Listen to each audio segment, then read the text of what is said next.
Hi y'all. Been a long time. I sure do like making videos for y'all, but I've been really busy. Also got a little sick, let my guard down and let the plague get me. And it wasn't terrible, but it's lasting, it's lingering. My stamina's gone and I feel like the old man that I am. But I wanted to share with you how the creek project is turning out. We haven't gotten any rain yet of any real substance, but you remember that first video I did where it was just gravel and a few puddles? And the second video I did where it was starting to come into a pond? And all we had to do was get rid of the gravel and it just filled up. And oh, Rona's gonna go crazy. There's a buzzard flying and Rona chases those. Oh, come on, Rona, catch that buzzard. So this is the way it turned out so far. Now you can see the natural water level is about 3.5, 4 feet deeper than this. So this is pretty deep as it is already, 3 or 4 feet, depending on where you are. And the water is getting pretty clear. And so I think we can count on, in normal times when we start getting rain again, I think we can count on 7 or 8 feet deep. You can see all the way down to the bottom. It's rather clear. At least until Rona goes swimming and stirs it up. But you can see the rows of rock under the ground. And that's about 3 feet deep to the high point and about 4 feet deep to the low point where you see those little stripes of rock. And we've got these beautiful sycamore trees that are being sustained by the creek. We're in the middle of another little project where we've got a well there that pumps water up from the creek, and that's one of our water sources. And this will be where you enter the water.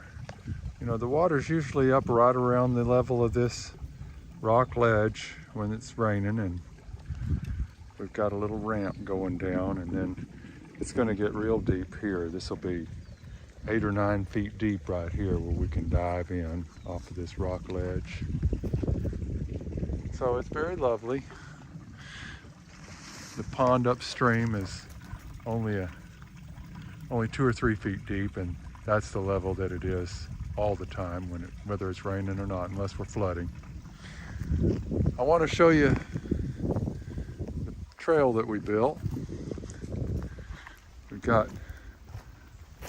cut some steps in. We use a tool called a Rogue hoe, and I fully intended to bring it with me and show you, but let me show you how we build these trails. When you're building these trails, you never want to build a trail where the trail runs down the hill, because the water will run down the trail and it'll make ruts.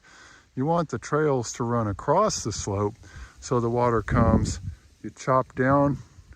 You never build up a trail because it'll just wash and it never gets hard. You chop down the trail and then you make a 3 or 4 degree slope across the trail. I like to do about a 3 degree slope across the trail so the water continues to run downhill, but it's not so steep that you can't walk on it easily, and then drop off again.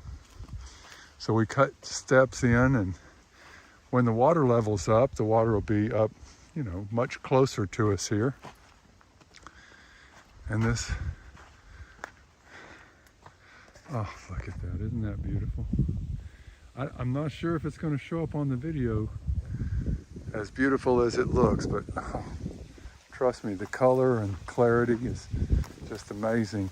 Now, I know up in the far north, the water becomes crystal clear, but for central Texas, where the water is usually just a murky green, This is just a jewel. You can just see right down into that water.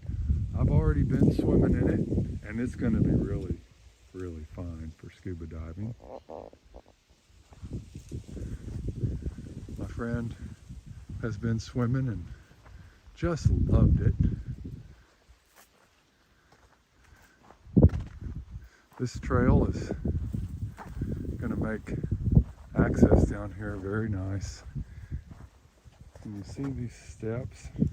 How nicely they're cut in. Very comfortable. And then we placed a couple of rocks to continue the steps. And then when the water level's up, this will be very close to the water level. It'll be right up to here. And oh, isn't that gorgeous?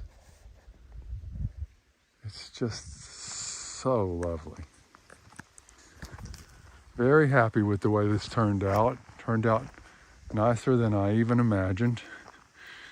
Now the causeway that we worked on made it a little nicer than we planned originally. We just went ahead and did a nicer job. Right now, we're not connected to the downstream water. When the water's about 9 inches deeper, it'll overtop this little cut through. The main channel, the normal main channel is along this side over here, and the water will run through here, and then this, in normal periods, this causeway will be about 2 feet out of the water, or 1.5 feet out of the water. And it's built with the rock that was dug from here and a little bit from the other side. And then we found a nice patch of fine gravel, and I went ahead and took the tractor and put a small layer of fine gravel. Hi Rona, you want to stir up the water over here? Rona goes swimming 2 or 3 times a day. And sometimes the water over here is crystal clear, and other times it gets a little cloudy, and what that is there's a big fish that comes up here and goes hunting, and he stirs it all up, kind of like Rona has done here.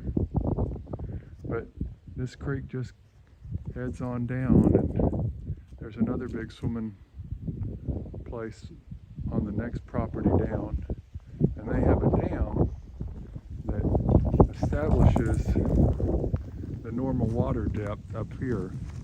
When that dam is full and just slightly overtopping, this water will be about 3.5, 4 feet deeper, and it'll bring it right up about to the top of that rock ledge. That rock ledge will be about maybe 6 inches out of the water, and some places even with the water, depending on, you know, where the high and low spots are.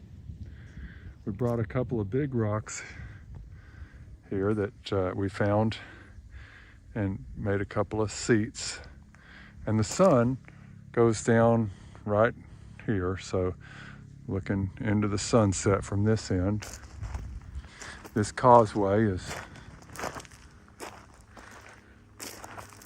got the channel. It's, I know depth perception's a little challenging on these videos, but it looks like 6 to 9 inches, and it's going to start to contribute to this water downstream. And this water downstream is down about 1.5 feet or so. If you go down to where the dam is, the dam's about 5 feet above this water level. So that's why I'm thinking this will be about 4 feet deeper. I'm wearing polarized lenses. I think that you can probably see down into this water pretty well, but it's very clear, and it's almost swimming pool clear, especially down on this end. We've got a little breeze. It's, you know, the breeze blows the leaves one way or the other, and eventually when it starts to overtop, all the leaves that are sitting on the top of the water will clear across the little causeway inlet and clean this all up. Here's our trail. And then on this side, we created what's going to be another swimming hole. This will be about 5 feet deeper when the water level's up. So all of this will be underwater. All of this gravel here, everything here will be underwater. And you can see on the rock down there where the color change is, where that, can I do this? Where that gray rock is, everything below that line, where it's yellow or white, that's how deep the water is typically, most of the time. And so this will be a nice, on this side of the causeway will be a nice swimming hole that you'll be able to come through the inlet. And then we've created a little ramp right here that you can walk up to get on top of the causeway. And normally this causeway will only be 1.5 feet or so out of the water. And then there's a way to drive the four-wheeler. Go, Rona, go. There's a way to drive the four-wheeler down onto the causeway, and this will be a nice place to sit and relax. Mostly you'll just walk, but if you want to have a nice party out here, you can use the four-wheeler to transport things. And then the last thing we did, this area over here hasn't been cut or grazed. It can't really be grazed because there's no fence across the creek, so cattle would left on this side would be able to wander up and down the creek. And so it hasn't been grazed and it hasn't been cut in many years. So the last thing we did was cleaned it up and cut it about 8 inches because it has this tall dead grass, which every once in a while, not every year, but every once in a while, this should get cut so that the underlying grass and soil can get a little sunshine on it. And this spring, this will be a big flush of fresh green grass. And you could do a really good job by burning this off, but there's not an easy way of doing that over here because there aren't good ways to stop it, to limit it. So we've put a few little trails in just by dragging the land plane behind the tractor. And this didn't really take a long time. All this work on this area took a couple of days. We cleared a lot of cedar and mesquite and left a lot of oaks and some cedar and mesquite and yaupon. We left a lot of that. We cleaned up a lot of the flood debris that had washed up against the pecan trees, and it was kind of damaging to them. I can show you a little bit of the scarring that happened. Like this pecan tree, you know, the water was, you know, the creek is way down there, but the water during the flood was 10 feet deeper than where I'm standing, and you can see it caught up against this pecan tree and broke the trunk of it with all that, and all that debris that was up against it that broke that trunk was still there. And so we cleaned that up, and we left some, but we cleaned that up off of the off the pecan trees. Go, Rona, go. Where's the bird? Where's the bird? So that's what I wanted to show you. I'm sorry. That's what I wanted to show you. I will tell you, I made a really nice video for y'all. I acquired a lot of used solar panels that were from some houses that had hail damage, and they took the solar panels off to repair the roof. The solar panels were not broken, and they took the solar panels off to repair the roof. And I did a video on all the different things that you can find in used panels and what you can fix and what you can't fix, and what the different things that, like the snail tracks and all those things that happen, how they can affect the production of the solar panels and what the solar panels like that cost, which is, very, very low. I mean, 1/10 of the cost of new panels. And so I'll be using those on the, please subscribe to the channel. I'll be using those on the new solar arrays, the ground-based solar arrays that I'm building.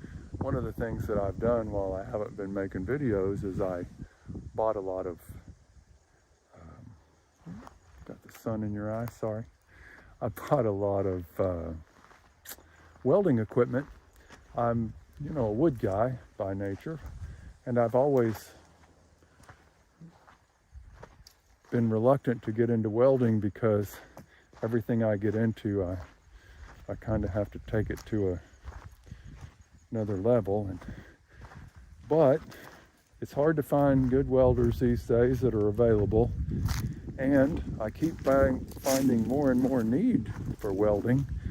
And so I decided to go ahead and buy the equipment and learn, and so that's what I've been doing. I bought the equipment. I bought some steel for building some ground-based solar panel arrays, and I'm going to be using the used panels that I refurbished.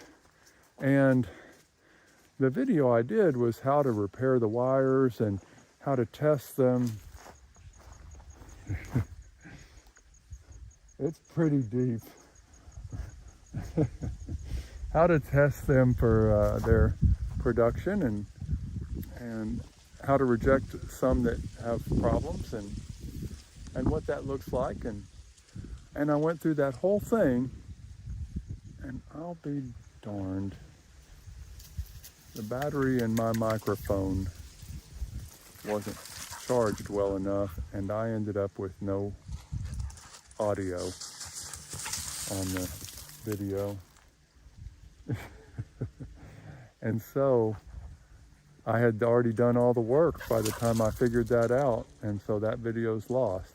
I will cover it a little bit when I do some videos showing how I'm going to build the ground-based arrays, how I'm going to do the welding and build those. Got a pretty simple plan that makes it rather easy to do. Even though steel is expensive, it's much less expensive to do what I'm doing than if you were to buy like a kit, parts. Most of these ground-based arrays are built from kits that they basically take parts and cut it to length for you, and then you still have to do most of the work, but they round up the parts for you, and then they charge you a big markup on the material. I managed to go find the material from a wholesale supplier and got it for the least cost. And then I'll do an expansion on the existing array. I'll add 24 more panels probably in the 250 watt range, and then I'm going to build a new array that will also be DC coupled, and that one will probably be 24 panels in the 240 watt range. So we'll have some serious capacity, far more than we need to be net zero annually, but enough that we can get through these periods where we have bad weather, cloudy days, rainy days for periods of time, so that our battery system will sustain us, and we won't have to fire up the generator. But mostly we just believe in, hey Rona, mostly we just believe in having as much capacity and resilience and robustness as possible. And then if you have a problem with one section of your array, you're still doing fine. You don't have any problems with it. So Rona and I are going to get back to work. I'm doing an art studio right now for my friend. Just took a break. I'm installing the cabinets, and I just took a break to come down here and make a video for you because it's been a month, and I just feel terrible about it. I think I think I'm gonna be able to do 1 or 2 more before I leave the country again and go scuba diving. I hope this video finds y'all well and in the middle of building your great projects. I've got a lot gonna happen after Thanksgiving, American Thanksgiving. I've got a lot that's gonna happen after that. Before then, I'm just gonna try to get a few of these projects that are non-solar related taken care of so that my painter can take off and get busy finishing out the art studio. And I've been working on a lot of things that don't make good videos for y'all. I mean, repairing roads and cutting brush and cutting grass and clearing pastures and taking cows to market and ranching stuff that y'all don't really care much about. Buying and practicing welding and getting my technique down so that I can start doing some stuff. I've got a cattle guard to repair, and there's just a lot of ranch stuff that needs to be done, and it doesn't make good videos for y'all. So I really wish I hadn't lost that used solar panel array. This one's getting long. I'm going to let it go now. I've just been missing y'all, and look forward to talking to you in the comments, and we'll see you on the next one. I hope it's not long. Bye-bye. My goodness. So lovely.